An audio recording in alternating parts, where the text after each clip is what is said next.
Hi folks, we're talking about your final paper submission assignment. We're almost there. Let's get into it. We're talking about your final paper. We're talking about getting you to that finish line. So you remember this diagram. Look at these things you've done already. Now we're doing the final paper submission assignment. Never forget the goals of this. It's not torture. It's you improving yourself, learning about the subject matter, improving your research, your writing, your editing, your presenting. You're presenting both verbally and in the written form. And you remember this diagram too. Remember we started the beginning of the semester. I was giving you the overview, and now we are getting ready to submit that final paper. Now in sum, you're starting with your prior work. There's a reason we've been working on this all semester. Use your prior document as your template, or you can use my template. Then you're following the paper assignment instructions. Don't forget my feedback. Don't forget to do additional research and thought, writing, editing, proofreading, more editing, and then think about that final paper. Watch that word count. Maximum of 2,000 words or 3,000 words. And that does not include citations, references, and those comments at the end of the paper. And remember, check the exact requirements for your course. And remember, this final paper, this is the finale of this semester-long project. And you've got this instead of a final exam. Chances are good your course does not have a final exam because we're doing the paper. And remember, appropriate quality and scholarship. You know, I expect more of a law student than an undergrad, more of a graduate student than an undergraduate. And effort counts. What's the goal here? You learning, right? You want an education. You don't just want credits and a diploma. You need an education. You need to know how to research and write and think. And put in work early. Ease into the deadline. You get a better end product. Best efforts. Proofread. And I got a checklist for you too. Now, I've got a rubric for you. Every now and then a student asks for a rubric. I've got a rubric. It's on the webpage. Check it out. Now, we have been covering this project throughout the semester. You've seen the prior videos, I do hope. And remember the goals. I went over this in the prior slide. And look at all these things we have done. And this is the last one, the final paper submission. And remember, just commensurate to the course. Undergrad students are watching this, graduate law school students. And remember the paper length. Try to focus your paper. You can't cover too much. More details in the syllabus, in class, and the assignment instructions in your learning management system. Some things are updated, different dates. The more recent is going to be the latest version. I know papers stress some of you, and a little stress is good. But too much stress is bad, so manage it if needed. Deep breaths, relax, go for a walk, do some push-ups, do some sit-ups. In the end, you have to put in that effort to learn. Just do your best. And when you put in the effort, you will improve. And that's my goal. That should be your goal. And it doesn't matter where you're starting from. A few of you may think that you're terrible at writing. Well, this is how you get better. We've been doing this work throughout the semester to get you to here. You've got this. If you feel I'm giving you too many instructions, too much on my website, too much on my webpage, focus on the big picture, those instructions up front in the in some section, and just go step by step. And there are more details for you if you want it. It's in the website. The article on writing, the checklist. It's there for you. As you're ready for it, dive into it. It'll improve your paper. Remember, read my feedback. Every now and then, there's students that I can tell are not reading my feedback. I think it's a missed opportunity. So do please read my feedback. Come to office hours. All right, drafting your paper. 2 ways to do it. One, you could start with your outline as your template. You do a save as, give it a helpful file name, something like that. Have your name in the file name and have the date in it, and that'll help you with version control too. Or I created a template too. You could use that as your template. A couple students asked for that template. They weren't sure. Hey, what should my paper look like? Should it have an abstract? The answer is no. Do I need a cover page? The answer is no. Where should the page numbers be? The answer is bottom right. My preference. How should I cite? I would prefer footnotes, but it doesn't have to be. So my template has that if you want to use it.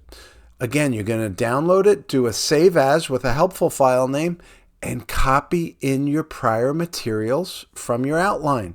Copy in the title, copy in the outline, copy in the references, copy in any prior meetings with the library or writing center, all of that, copy it in. Then you can work on editing it, right? So 2 ways to do that. Okay, so now you have your document.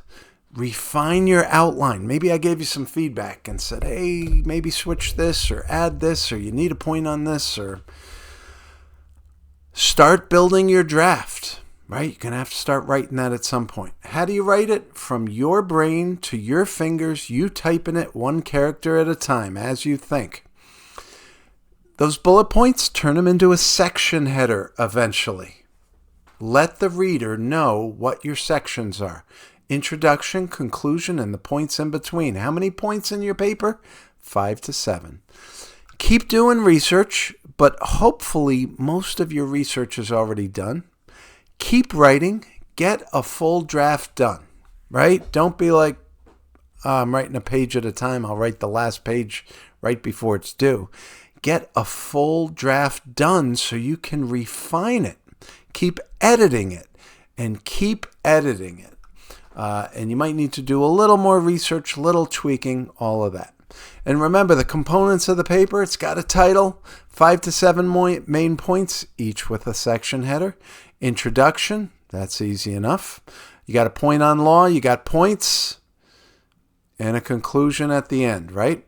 You got the reference list, including anything you previously properly cited. It's also going to be in the reference list. And then you got that student reflection and comments and consultation with school experts.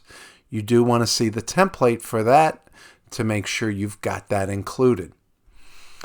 So you're doing lots of research and editing and writing. And here's the web pages I've got for you. Looks something like this. And this is the in sum part. So if you read nothing else, read this section here. And how long does that take you to read? 1 minute? 2 minutes? Make sure you read that. Here's the template. Download it so you know what you need. You don't have to use that template, but it's there for you. And make sure you incorporate in it what you need to. Every now and then, students delete things from the outline that should have been there, and then you want to make sure it's there for the next submission. Got a rubric if you need it. More details if you need it when you're ready for it. Some people say, wait, there's not enough instructions. I've probably got it for you. You can ask me in class or in the weekly assignment or email me. Some people say, wait, this is too much. Well, like I said, start with those in some instructions at front. And got some frequently asked questions, other links, other resources, and this video will be down here. And I do want to show you the checklist. So you've got a paper submission checklist. And check it out. It starts with kind of the bigger, broader points on organization. Then we get into some more details. And you're thinking about section headers, paragraph structure, sentence structure, word choice, capitalization, spacing, all of that stuff. So if you have a question, it might be in here for you. So check it out. All right, let's check out this template document. Okay, here's the template document. You don't have to use it. I've got instructions here. Obviously, you're submitting a polished paper, so you're going to delete the instructions. Title of the paper is going to be here. I got some instructions for you. Obviously, delete the instructions. This footer, It's got a reminder. Your paper should look professional and polished. If you use this document as a template, delete these footer instructions. So you delete all that. But the page numbers, of course, stay. Bottom right is nice. You're going to have an introduction. You're going to have section headers. And remember, if you're using this template, you can copy in your outline, then check my feedback, then get to revising and drafting. Your references will go here. And don't forget the student reflection, right? We got 5 questions there. You check the template. It may be updated from time to time, but here you see there's five questions here. Okay, so that was the template. Of course, we got resources for you. And check out my web pages, the checklist, and don't forget your school's writing center. Most schools have one, not every school. Your school's library, check with the professional library staff. They can help you with research, citation, all these things, don't forget. Okay, so bring it to the finish line. Putting in your effort means you'll improve. Focus first on those priority items, the big picture and overall goals, and just go step by step. And then when you're ready for the details, they are here. Check the resources. Put steady early effort in. Don't rush into a panic deadline. Ease into the deadline so by the time the deadline's coming, you're putting on the polishing touches. Proofread it, improve it, read it aloud. That'll help you pay attention and hear how it sounds. And remember, your learning is the effort, and that's the goal of this, your learning. And I look forward to seeing your paper and reading it. Good luck, put in good effort. Thanks for watching.